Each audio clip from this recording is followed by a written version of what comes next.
안녕하세요. 안녕하세요. 행복한 안식일입니다. 하나님의 은혜가 우리 모두에게 함께 하시고 아주 기쁘고 정말 행복한 그런 귀한 안식 예배 시간이 되기를 간절히 바랍니다.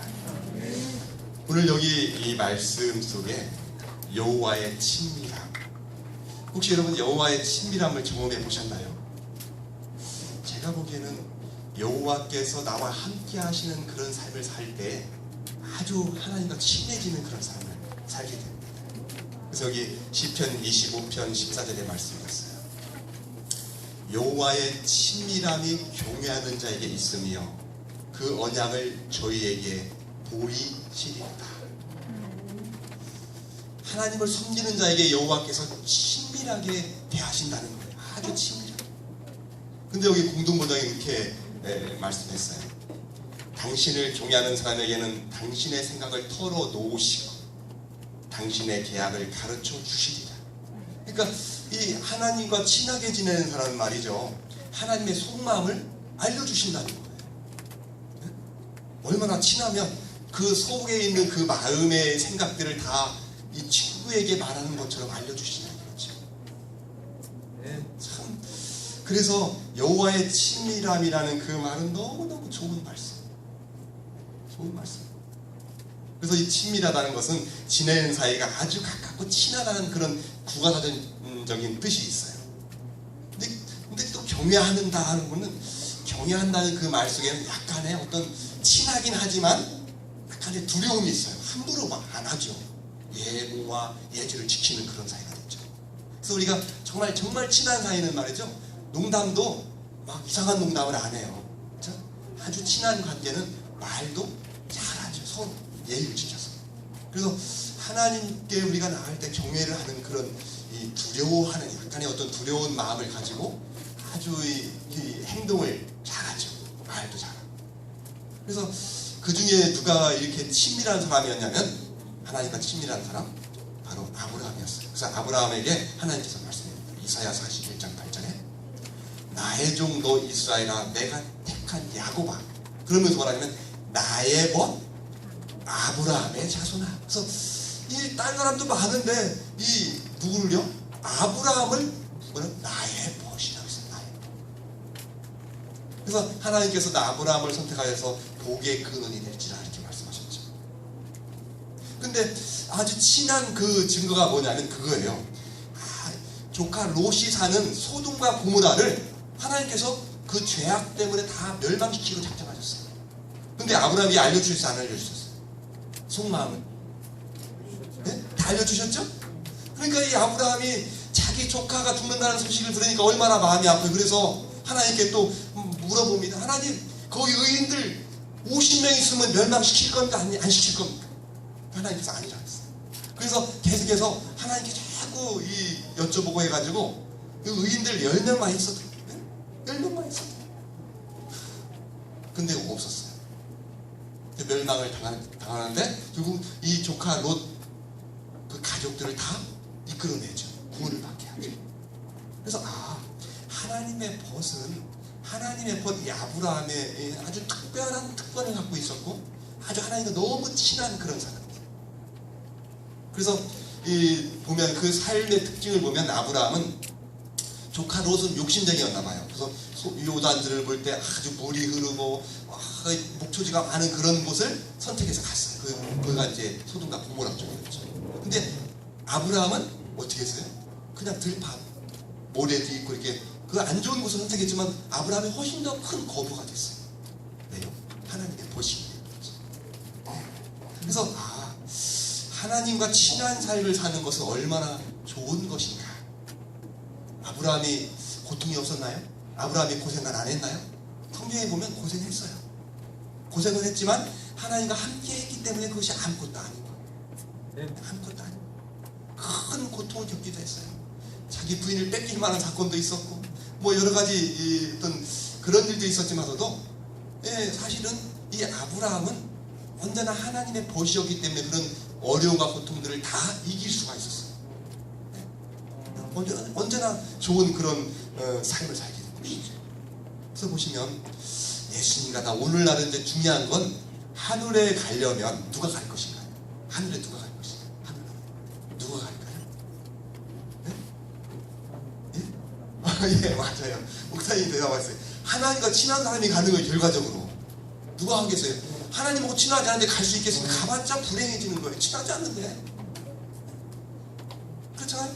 술 먹고 담배 피우는 사람이 하늘에 갔다 생각해보세요. 행복할까요? 거기는 술이나 이런 게 없는데. 네? 불행한 거예요. 근데 하나님과 친한 사람이 가면 언제나 행복한 삶을 사는 거예요. 결국은 예수님과 친한 사람이 가는 곳이 하늘나라입니다. 그건 예수님이 내가 가고 싶다고 가는 게 아니라 예수님이 나를 선택해 주셔야 가는 거예요. 내 마음대로 가는 게 아니에요. 예수님하고 친한 사람이 결국 가게 돼 있다는 것이죠.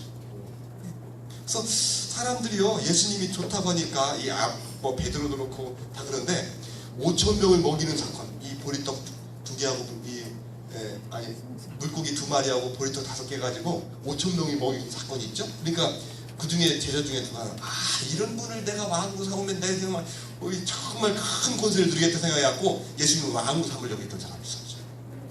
저 누구죠? 네? 유다 같은 사람들이죠.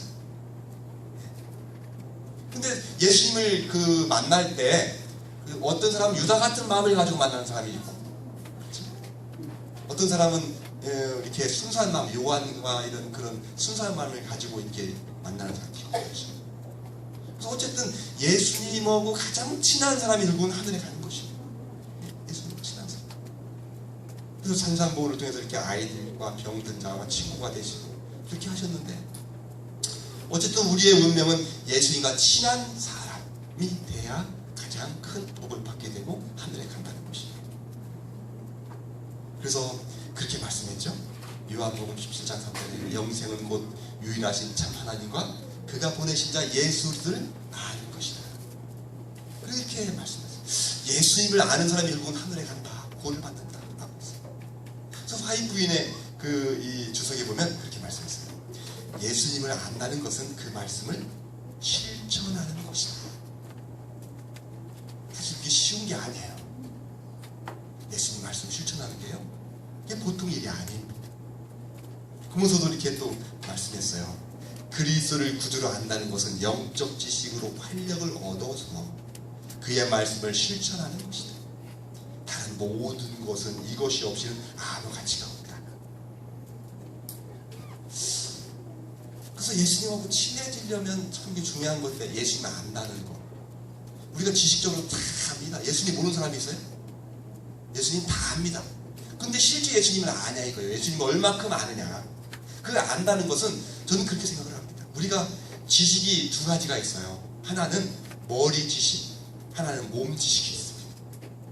이 머리 지식은 박사 학위를 받고 막 해가지고 머릿속에 그런 지식들이 꽉 차 있는 거죠. 지금은 인터넷을 다 열어보면 다 나옵니다. 웬만한 건 다 나와요. 근데 이 몸 지식은 말이죠, 실제로 우리 어른들이 몸 지식이 뛰어나시죠. 뭐 박사 학위는 없어도 뭔가 뭐 된장 담거나 뭐 이렇게 할 때 보면 얼마나 맛있는 된장을 담습니까? 그건 지금 박사들이 할 수 없는 거예요. 옛날 우리 어머니들이 담았던 된장이나 고추장이나 이런 것들은요, 그건 몸으로 익힌 지식입니다. 그렇죠?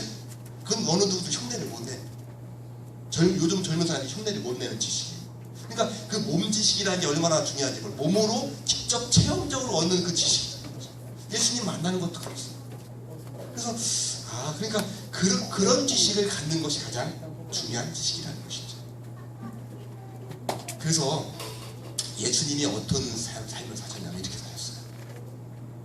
마태복음 4장 23절에 예수께서 온 갈릴리에 두루 다니사 그들의 회당에서 가르치시며 천국 복음을 전파하시며 백성 중에 모든 병과 모든 약한 것을 고치시니 그의 소문이 온 수리아에 퍼진지라. 사람들이 모든 앓는 자, 곡각색 병에 걸려서 고통당하는 자, 귀신 들린 자, 간질하는 자, 중풍병자를 데려오니 그들을 고치시더라. 이 예수님께서 하신 가장 중요한 일들을 여기서 다 써놓으셨습니다. 일단은 아픈 사람이 모든 어떤 사람이든 예수님 만나면 다 낫는 거예요.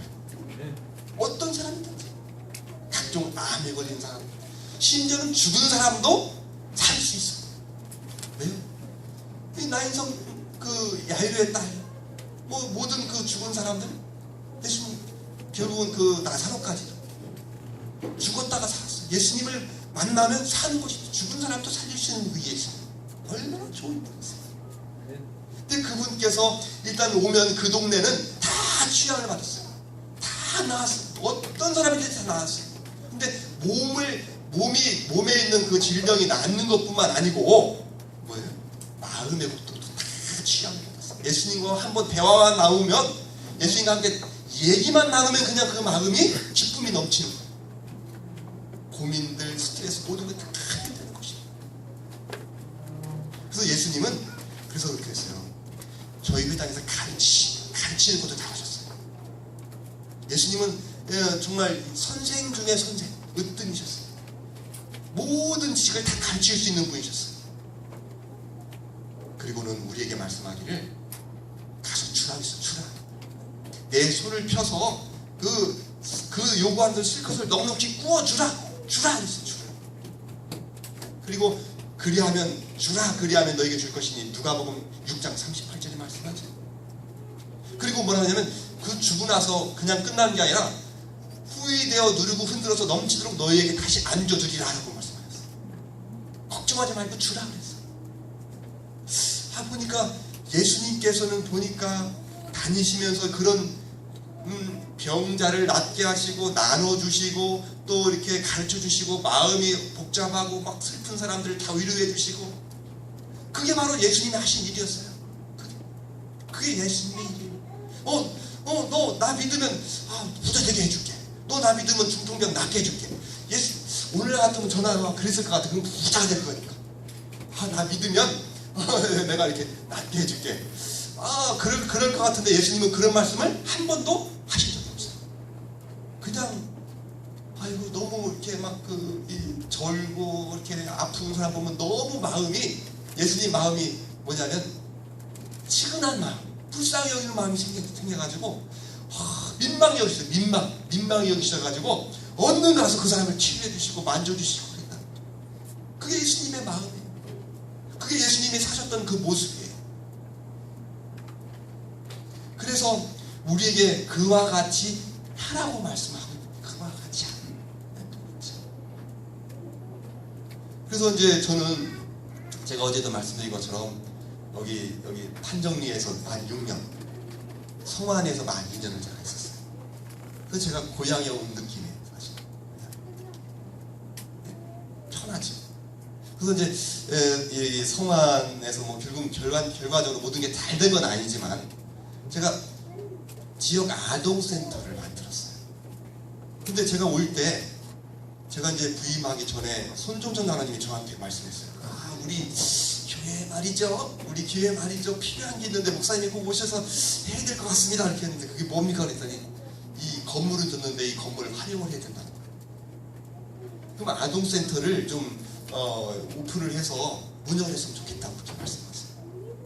그래서 와서 이제 보니까 서구구청에 보니까 물어봤어요. 직원한테 물어봤더니 거기 뭐 어렵긴 하지만 아이들만 모집하면 허가를 주겠다는 거예요.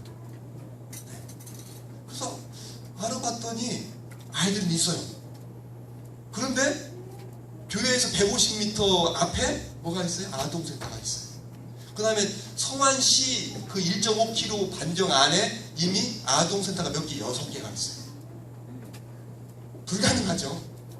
불가능해요. 그래서 뭐 하면 그분들한테 가서 자문을 구할 텐데 구할 수가 없는 거예요. 왜요? 자문 구했다는 다 그분들이 막아버리죠. 그래서 제가 조용히 알아봤더니 건물이 중요해요. 건물.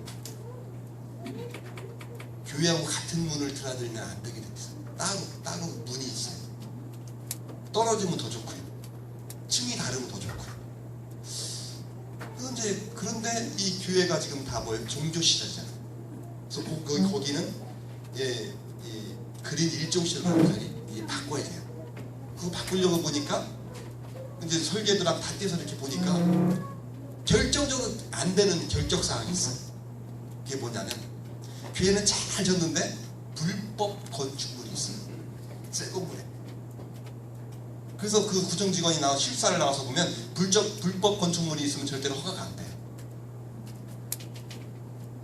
불법 건축물이 2군데나 있더라고요. 그래서 방법이 없는 거예요.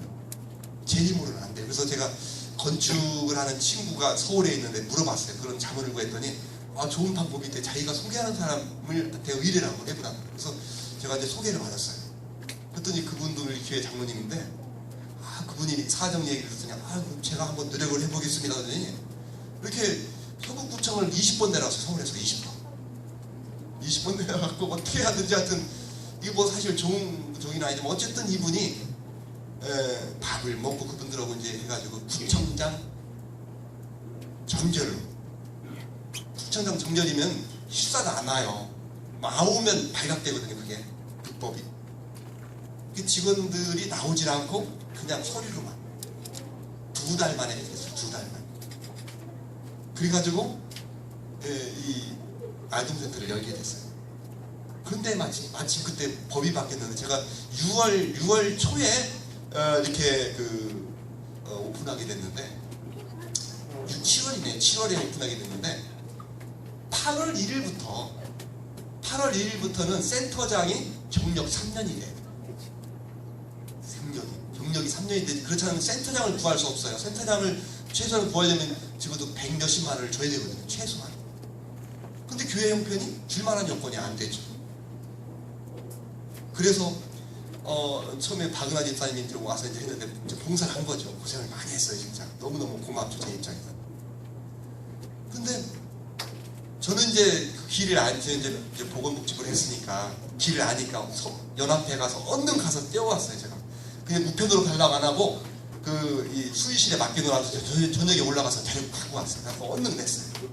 근데 저하고 똑같이 시작한 다른 서정원앞에 어떤 교회는 못했어요. 그 며칠 사이로. 왜요? 며칠 사이로 법이 바뀌었어요. 그래가지고 거기는 센터장을 구할 수 없어요. 경력 있는 센터장. 돈이 없어요. 그래서 이 돈이 한 5천만 원 들어가는 거예요, 사실. 근데 어쨌든 이렇게 해갖고 오픈하게 되고 이 아이들을 모집해서 이제 하게 됐죠. 근데 그 과정들도 쉽지 않아요. 굉장히 어려워요. 돈도 없죠. 막 굉장히 어려운 상황이지만 그걸 했어요. 근데 어쨌든 이렇게 이제 가장 좋은 점이 뭐냐, 아동센터에서 헌신하니까 사실 어렵지만도 좋은 점이 뭐냐면 이거예요. 이 아이들을 법적으로 상담하게 돼요. 상담. 여러분 아시죠? 상담. 가정상담, 부모상담을 하게 되죠. 의무적으로. 그래서 일지를 쓰게 됐어요. 그러니까 이 아동센터 직원들은 되게 귀찮으니까 대충 전화해가지고 그냥 상담했다고 일지를 써요. 근데 우리는 그렇게 안 했죠. 왜요? 저희 집사람도 거기 교사로 있었고, 저는 이제 대표니까, 운영위원장이 겸 이제 대표니까, 이제 저희 집사람이 끝나는 시간이 이제 한 7시 반이나 8시면 끝나요. 그러면 저희 집사람 데리고 집을 가는 거예요. 교사를 데리고 가니까 상관없죠. 저는 운영위원장 자격으로 가는 거예요. 목사로 가는 게 아니라 그냥 그 대표로 가는 거예요. 가서 그 아이를 위해서 얘기하고 이렇게 얘기하니까요. 그 부모나 그 할아버지, 되게 이제 좀 결손 가정이잖아요. 할아버지나 이런 분들이 너무 좋아하는, 처음에 이렇게 가서 얘기하고 조금 2번, 3번 방문하면요, 자기 속마음을 다 털어놔요. 더군다나 제가 목사라고 하지 않습니까? 그러니까 더 자기 마음을 다 털어놓고 자기 가정 사정을 다 얘기하고, 그렇게 해서 한 몇 개월 하면 그냥 부도자가 되는 거예요. 그 다음에 또 그 아이들을 다 어떻게 하면 패스파일드에 넣어가지고 이제 이렇게 같이 어울리게 하고 그렇게 했죠. 그래서 그런 일들을 통해서 이 아이들을 정말 그렇게 교인을 만들려고 노력했고 그 집들을 그렇게 했는데, 저는 사실 짧게 있었기 때문에 결실을 맺지 못했어요. 짧게 있었어요. 근데 그런 면이 참 좋은 면이죠. 그 다음에 그 아동센터 이 대표들은 어떻게 하냐면 한 달에 한 번씩 모여요. 그러니까 일요일교회 목사님들이 대부분 많이 해요. 천안에는 53개였어요. 아동센터가. 서북구청에는, 여기 서북구에는 22개가 있어요. 그러니까 그 한 달에 한 번씩 모여가지고 회의를 하는 거예요. 회의를 하고 이렇게 하는데, 사실 이 박철수 목사님이 그게 아주 전문가시죠. 밖에 사람들 만나고 하는데 아주 탁월한 분이시죠. 근데 저도 그걸 어느 정도 이제 잘했어요. 그래갖고 그 일요일교회 목사님들 저희가 있을 때는 한 7명 정도 돼요. 목사님들이. 그러면 처음에 가서 회의를 하고 밥을 먹는데 그분들은 잘 드시잖아요. 뭐 이렇게 불긋불긋하게 해가지고 이렇게 삶아 먹는 거 있잖아요. 근데 뭐 고기 같은 걸 많이 잘 먹어요. 근데 저는 안 먹으니까 처음에는 좀 이상하게 생각한 거예요, 이분들이. 그래서 저는 된장국이나 먹고 뭐 이렇게 했는데, 그러더니 이제 한 달, 두 달, 몇 달, 뭐 1년 정도 만나니까 이분들이 자꾸 궁금해하고 왜 안 먹느냐, 이 좋은 걸 왜 안 먹느냐, 뭐 하면서 이렇게 하면서 제가 이제 그러면서 구약 성경을 얘기해주고 건강법칙을 알려주고 이상도 박사님 얘기해주고 이렇게 했더니 이분들이 이제 저를 이제 마음문을 열고 나중에는 뭐라고 하냐면, 목사님 이제 저희하고 한 10년 일합시다 이렇게 막 마음을 열었어요, 이분들이. 그래갖고 자기들의 자료들 다 주는 거예요. 자료를 잘 안 줍니다, 원래. 그래서 막 USB에 잡아주고 막 다 줘요. 뭐든지 다 줍니다. 그런데 나중에 2년 가까이 됐는데요, 한 번은 이제 회의를 끝나고 밥을 먹고서 이제 밥을 먹으려고 갔어요, 식당에. 갔는데 한 분이 저한테 다가왔어요. 그러면서 목사님 같이 먹읍시다. 그래서 저는 이제 콩부리밥하고 이제 된장국하고 먹었는데 이분도 같이 먹겠다는 거예요. 이게 어찌 된 겁니까? 그랬더니 저도 고기를 끊었습니다. 고기를 끊었대요. 그랬더니 어떤 일이라고 했더니 자기가 당뇨와 고혈압에 시달렸대요, 그동안. 근데 끊은 지 벌써 3개월 됐대요. 그래서 목사님한테 목사님이 물어보고 괜찮다니까 자기도 끊은 거예요. 좋다. 그래서 참 저한테 대고 고기를 끊다니 참 특이한 상황이죠. 어쨌든 그런 일들이 생기는 거죠. 그 다음에 우리 처음에 이단이다 뭐 하면서 막 이렇게 했는데 나중에 그런 것이 싹 없어졌어요. 친해졌죠. 그러니까 그분들한테 우리도 배울 점도 많고 우리도 그분들한테 좋은 영향을 끼치는 거. 참 그래서 이 아동센터를 이렇게 그분들의 도움, 처음에 그런 거예요. 저희들이 처음에 알았으면 당해서 절대로 문을 못 열었을 겁니다. 근데 어떻게 이렇게 했냐고. 기적이라고 그래, 기적. 이 오픈을 안 해준다는 거예요. 허가를 안 해준다는 거예요, 구청에서 첫째로. 근데 어떻게 했냐고 막 기적이라고 이렇게 저한테 얘기를 하는 거예요. 근데 어쨌든 하나님의 은혜로 된 거죠, 사실. 그래서 이제 그렇게 한 건데, 이 아동센터가 사실 이렇게 해서 이제 사실 인원이 뭐 12명으로 시작해가지고 9명으로 시작해서 12명, 17명, 19명 그렇게까지 갔었죠. 거의 다 안 올라갔죠. 왜냐면 돈이 없으니까. 근데 나중에요, 우리가 투자한 비용이 다 나왔어요. 저희가 있을 때는 3천만 원이 도청으로서 나왔고, 저희가 떠났을 때 2천만 원이 나왔고, 5천만 원 다 나왔어요. 신기한 거죠. 하나님께서 다 도와주시고. 그래서 이렇게 해서 이제 운영을 하게 되고, 물론 뭐 여러분들 어려움 당하는 거 다 아시지만서도 이 아이들이 얼마나 예쁩니까, 이 아이들. 근데 중요한 건 말이죠. 제가 좀 더 하면 이제 우리가 뭘 했냐면 이걸 했어요. 사회복지 자원봉사 인증관리센터. 목사님 하시죠? 이걸 했더니 이제 뭐냐면 날마다 학생들, 중고등학생들, 대학생들 이런 사람들이 오는 거예요.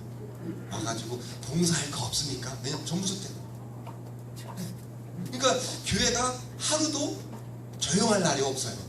그런 사람들로 늘 발길이 그냥 있는 것이고, 더 나아가서는 누가 있냐면 지역에서 먹고 살만한 사람들이 다 뭐합니까? 자원봉사합니다. 자원봉사. 그러니까 다 교수, 부인, 선생님, 사모님들, 뭐 사장님, 사모님들 이런 분들이요, 다 자원봉사를 하는 거예요. 늘 와서 아이들한테 수학 가르쳐주고 뭐 가르쳐주고 뭐 이렇게 하여튼 재밌게 놀아주고 그런 일들을 하는 거예요. 보니까 우리는 맨날 이렇게 이런 사업하면 어려운 사람만 돕는 줄 아는데, 이런 일을 하면 그런 사람들을 만날 수 있는 기회가 돼요. 우리만 잘하면 누구요? 그런 분들이 굉장히 매력적인 사람들이 많이 오기 때문에 우리가 정말 예무 바르게 잘하면 그분들이 다 우리 부서자가 되는 거죠. 함께 또 연합해서 밖에 나가서 또 이렇게 봉사도 같이 할 수 있어요. 참 우리만 정신 차리면 뭐든지 다 할 수 있겠더라고요. 제가 들여다봤더니 집 짓기도 할 수 있어요. 집 짓기. 아들아가 하는 집 짓는 것도 다 할 수 있겠어요. 왜냐면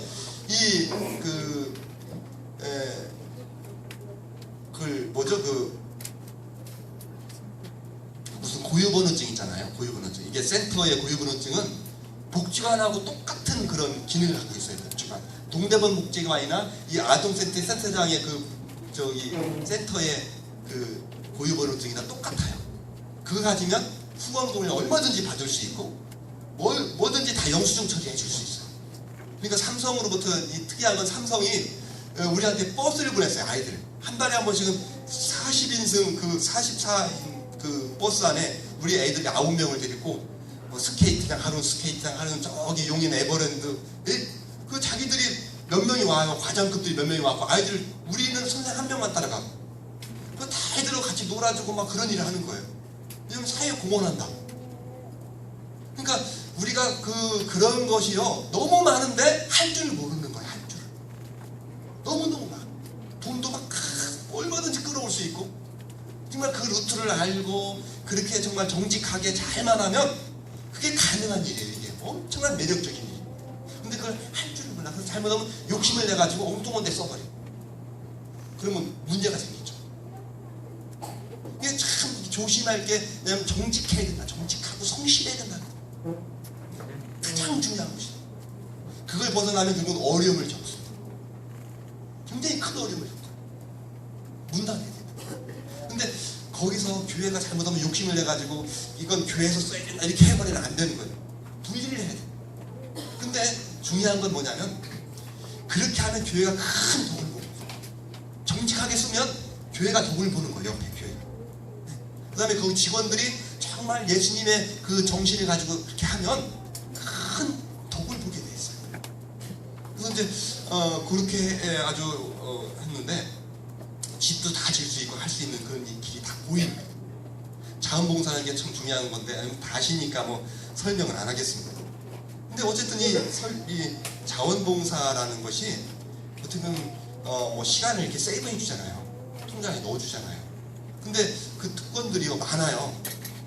그렇게 하면 사람 사람들은요 뭐 300시간 이렇게 예상되면은 병원비도 막 할인해주고 치과를 가서 이제 임플란트 하는데 뭐 140만 원이라 그러면 한 막 절반 해주는 거예요. 절반. 네? 그 다음에 뭐 장학금도 주고 해외 여행도 해주고 막 그런 게 있어요. 그런 제도가 있습니다. 그래서 이제 또 학생들 같은 경우는 그 봉사 점수 때문에 대학을 가기 쉬워져요. 뭐 그런 거 있는데 우리는 그런 게 아니잖아요. 우리는 제일 중요한 게 있다고 말씀드리지만 진정한 예배는 사실은 지금 예배 드리는 것도 예배지만 더 중요한 예배는 사실 예수님과 함께 일하는 것이 진정한 예배예요. 예수님과 함께 일하는 것이 가장 좋은 예배입니다. 그래서 그렇게 되면 어떻게 예수님과 함께 일하다 보니까 예수님을 닮아가요. 나도 모르게 내가 예수님의 마음을 닮아가고 예수님의 행동을 닮아가니까 예수님하고 똑같은 모습으로 변하는 거예요.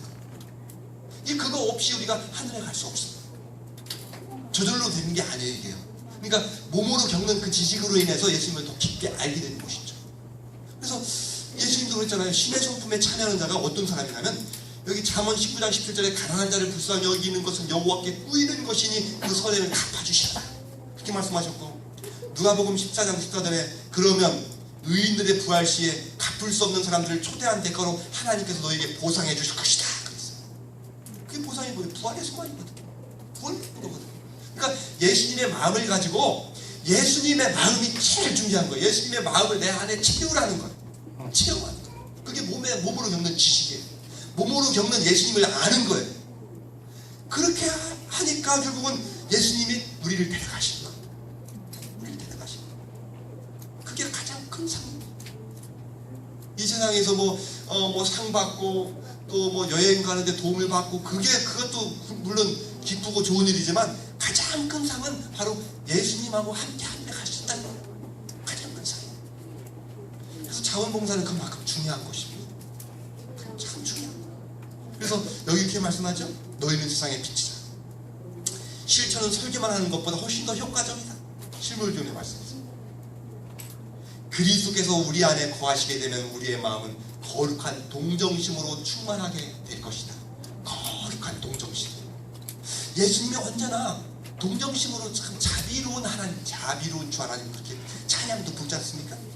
그 진지한 그 사랑의 샘물이 터져나오게 된다고 말씀합니다. 긍휼, 민망, 불쌍히 여김, 측은지심 이게 다 예수님의 마음의 모습입니다. 마음상. 참 그래서 이제 그런 일이 있어요. 어느 아들의 사연.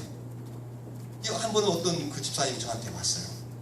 목사님, 자기가 고등학교 때 큰 어림을 당했대요. 신앙한다고 아버지한테 쫓겨났대요. 아버지한테 쫓겨나가고 고생을 엄청 했대요. 근데 요즘 아버지가 불쌍하대요. 너무 불쌍하대요. 중풍에 걸려서 누워있는데 너무 불쌍하대요. 그래서 아버지를 구원받을 수 있는 방법이 없으니까 그래. 근데 여기 있지 않고 저기 의왕에 있어. 의왕. 그래서 제가 그랬죠. 한번 그럼 방문해 봅시다 하고 올라갔어요. 올라갔더니 아버지가 진짜 여기 말만 할 정도 여기만 있고 여기는 못 움직이는 거예요. 손만 조금 움직이고. 정말 불쌍하지 않습니까? 그래서 제가 가서 이제 목사라고 인사하고 그래서 이렇게 예수님 얘기도 하고 이렇게 몇 번 이렇게 했더니 이분이 굉장히 좋아하셨어요. 그래서 예수님을 영접했어요. 이분 이 아버지가. 그래서 제가 꾸준히 한 6개월 이상을 다녔죠. 일주일에 한 번씩 꼭 올라가서 의왕까지 전철 타고 전철이 있으니까 너무 편하잖아요. 근데 올라가서 이렇게 했더니 이분이 결국 이렇게 이런 분인데 침례를 받았어요. 침례를 어떻게 물속에 담글 수가 없으니까 어떻게 했어요? 약식으로. 그래서 어쨌든 주님 안에서 이분이 잠들게 됐죠. 그래갖고 어쨌든 굉장히 좋아하는 누군지 아시죠? 사진에 누군지 아세요? 예, 그 이분이에요. 예, 집사님. 어쨌든 이렇게 불쌍히 여기는 마음이 있으니까 이게 가능한 거예요. 예수님 마음이죠. 예수님. 그래서 이 참된 경건은 행한 일에 의해 측정된다. 뭐 사실은 여기 빨간 것이 정결하고 더러움이 없는 경건은 하나의 감정이 아니고 자비와 사랑의 사업을 실천하는 것이다. 이게 참 중요한 것이죠. 그래서 여기 이사야 58장 저는 이사야 58장이 우리가 해야 될 가장 중요한 그런 일이라고 생각해요. 이사야 58장. 아마 박 목사님도 지금 교회를 짓는 이 목적이 이거라고 생각해요. 이것만 가지고 한참 해야 되는데 간단하게 말씀을 드려야 될 것 같아요. 그래서 이 이사야 58장은 참된 금식의 정신이에요. 참된 금식의 정신인데 마태복음 25장 31절에 보면 양과 영수의 비유가 나오죠. 양의 특성, 양의 사람들이 하나님께 들어있어요. 창세부터 예비된 나라를 상속받으라고 했어요. 못 받는 사람들이거든요. 근데 그 사람들의 특성이 있어요. 예수님 마음을 갖고 그대로 사는 사람들. 그래서 자기들이 그렇게 하는지도 몰라. 그걸 잃어버리고 살아요. 근데 예수님처럼 그렇게 사랑이 많은 그런 사람이 돼서 사는 거. 근데 이사야 58장은 그 사업을 하기에 적합한 그런 정신을 갖게 하는 것이죠. 그래서 이렇게 말씀합니다. 이사야 58장의 기대를 생각하라고 아무리 강조해도 지나치게 강조한다고 할 수 없다. 하나님께서 지정하신 사업인데 이 장에서 명령한 자선 사업은 하나님께서 당신의 백성들에게 이 시대에 행하기를 바라는 사업이에요. 마지막 시대일수록 행하는 것이에요. 그래서 그렇게 말씀합니다. 이 사입부인 주석을 내리기를 열려있는 크고 광범한 주의 포도원. 그들은 이사야 58장을 깊이 생각해야 한다. 이사야 58장은 주께서 지정하신 노선에 따라 해야 할 크고 광범한 포도원을 열어놓고 있다. 이렇게 될 때 윤리적 자원의 증가가 있을 것이며 교회는 더 이상 정체 상태에 머물러 있지 않을 것이다. 우리가 성장하지 못하는 이유가 여기에 있어요. 우리 교회가 성장하지 못하는 이유가 여기에 있어요. 이걸 밑바닥에 깔아놓고 전도를 하면 엄청나게 폭발적으로 성공적으로 그 성장하게 될 것입니다. 이게 밑바닥이 없어요. 이런 개념. 그래서 교회를 짓는 목적은 바로 여기 있는 것이죠. 그래서 이렇게 말씀합니다. 봉사할 때 결국은 예수께로 더 가까이 이르게 됩니다. 예수님과 더 친해지는 것입니다. 여러분 이런 봉사요 그냥 아주 깡보면 큰일 납니다. 이거요 기도 안 하면 못합니다. 너무 힘들어요. 어떤 때는 그냥 몇 번 하다 그냥 끝납니다. 근데 기도하면요 하나님이 도와주세요. 예수님께 때를 써야 돼요. 예수님께 간절하게 기도 안 하면 이걸 못합니다. 진짜예요. 그러니까 그렇게 않는 사람들은 힘들어서 그냥 나가 떨어져요. 근데 정말 예수님과 친하려고 자꾸 노력하는 사람들은 이걸 감당해냅니다. 해내요. 왜 예수님이 해주시니까. 근데 하고 나면 그게 아무것도 아니에요. 어려움이 아닙니다. 기쁨이지. 감사합니다. 그래서 이렇게 말씀합니다. 그대가 가난한 자들을 도와주고 고통당하는 자와 압제받는 자들을 동정하며 고아를 친구로 삼을 때 그대는 한층 예수님과 한층 더 가까운 관계를 맺게 된다. 예수님과 더 친해지고 싶으십니까? 그러면 이런 일을 하셔야 돼요. 예수님과 더 가까운 사이가 되려면 이런 일을 하셔야 돼요. 다른 이들을 기쁘게 하라. 다른 사람들을 즐겁게 해주라. 이것이 그대가 첫째로 할 일이다. 그대의 성품의 가장 좋은 특성을 강화시켜줄 것이다. 우리의 성품의 특성들이 좋아진다는 얘기죠. 성품을 개발시킬 아주 좋은 기회가 된다는 것입니다. 순수한 종교가 바로 동정과 자비와 사랑을 실천하는 것이다. 그래서 다른 들을 이렇게 예수님 마음을 가지고 도와줄 때 결국은 우리의 성품이, 우리의 품성이 개발되게 되어 있어요. 그 말씀 제 말이 아니에요. 우리가 그리스도인 성품을 개발시키는 일은 고통당하고 괴로워하는 자들에게 그리스도께서 하신 것처럼 봉사함으로 그리스도의 사업에 행할 때 이루어진다. 말씀하고 있죠. 우리가 말하는 예수 창당 불신주 아무리 외쳐보세요. 이게 되는가? 절대로 안 됩니다. 다른 사람들을 복되게 하려고 고상하고 숭고한 욕망으로 행동할 때 그들은 생애의 많은 의무들을 성실하게 이행함으로써 참 행복을 발견하게 된 것입니다. 이게 참된 행복입니다. 예수님이 지금 나와 함께 하신다는 사실을 느끼는 순간 그것이 진짜 행복이 된다는 것입니다. 그러면서 나도 모르게 예수님을 닮아가면서 예수님처럼 사랑이 풍성한 그런 삶이 되는 것이죠. 그래서 다른 사람을 도와줄 때 결국은 성품이 개발되는데, 이 사실 봉사를 하면 우리 몸속에 면역물질이 좋아져요. 면역력이 좋아집니다. 봉사. 몸이 건강해져요. 사실 이 실험 결과가 나오는데 이 설명을 하기가 어렵네요. 시간이 없어서. 어쨌든 그렇잖아요. 하나님께서 보장해 주신 말씀이 여기에 있어요. 여기 이사야 58장 7절에 보니까 또 줄인 자에게 내 식물을 나눠주며 유리하는 비밀을 내 집에 들이며 벗은 자를 보면 입히 또 내 굴욕을 피하여 스스로 숨지 아니하는 것이 아니겠느냐. 그러면서 말씀하기를 그리하면 내 빛이 아침같이 비칠 것이며 내 치료가 급속할 것이며 내 의가 내 앞에 행하고 여호와의 영광이 내 뒤에 호위하리니. 저 이 말씀을 처음 봤습니다. 아니 이렇게 보장된 말씀을 이렇게 여기서 확실하게 본 건 처음이에요. 여호와의 영광이 내 뒤에 호위하리니. 뭐하면? 예수님처럼 그 마음을 가지고 이렇게 행하면, 예수님과 함께 아주 친밀한 사람이 되면 그렇게 해주셨다. 이 아브라함이 그렇게 했잖아요. 아브라함이 호의를 받았, 하나님 여호와 하나님의 호의를 받았잖아요. 그 예수님과 친밀니까, 여호와 하나님과 친밀한 그런 삶을 살았기 때문에 그 가능한 일입니다. 내 뒤에를 호의하리라. 치료도 잘 돼. 하나님께서 우리 앞에서 행하시고 우리 뒤를 다 보장해 주신다는 얘기. 그게 바로 이 하나님께서 원하시는 것이죠. 그게 바로 예수님과 친해지는 거예요. 그 좀 이제 한 번은 우리 이제 아동센터 아이들 중에 한 아이는 여자아이인데 한 아이는 아빠가 없고 한 아이는 엄마가 없어. 근데 아빠가 없는 아이하고 엄마가 있는 아이하고 차이가 있어요.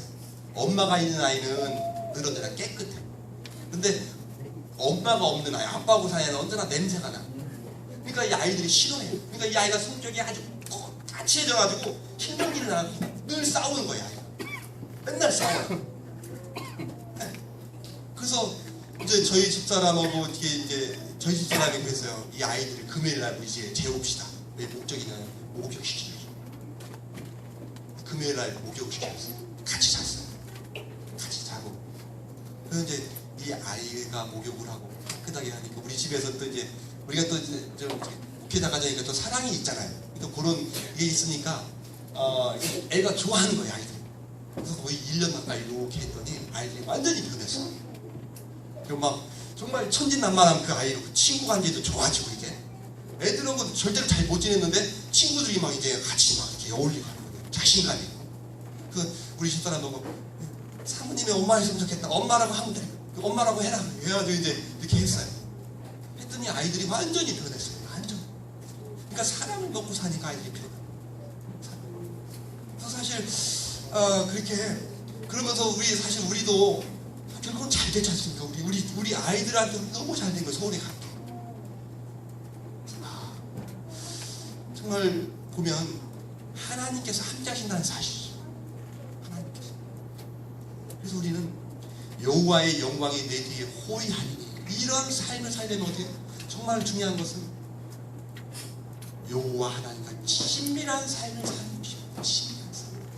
그래서 오늘 예수님의 마음을 가지고 그렇게 사시기를 가지자. 그래서 여기 말씀, 여호와의 친밀함이 경외하는 자에게 있으며 그 언약을 저희에게 보이시리라.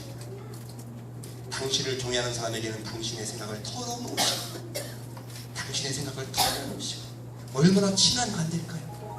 여호와 하나님과 친한 그런 삶을 살게 되는 우리 모두가 되시길 간절히 바랍니다. 그래서 정말 이 성법교회가 건축 중에 저도 정말 많이 도와드리고 싶지만, 저도 이렇게 여기 있는 게 아니고 정말 마음은 그냥 굴뚝 같아요. 제가 한 100억 있으면 100억 다 드렸으면 좋겠습니다. 어쨌든 이 목사님 굉장히 제가 굉장히 존경합니다. 왜냐하면 목사님 굉장히 순수하세요. 정말 순수하세요. 이런 목사님 없습니다. 정말 헌신적이고 순수하시고, 그러니까 다 통하는 거예요. 세상 나가도. 제가 이게 세상에서 살아보니까 순수하고 정직하고 정말 다 통합니다. 그게 가장 중요한 기본이에요. 그래서 정말 여호와 하나님의 친밀함을 경험하는, 그래서 우리 성법교회가 건축을 잘 짓고 정말 더 나아가서 예수님을 이렇게 닮아가는 그런 친밀함을 경험하는 그런 교회로서 성공하는 그런 교회와 우리 모든 성도님들 되시길 간절히 바라면서 말씀을 마치도록 하겠습니다.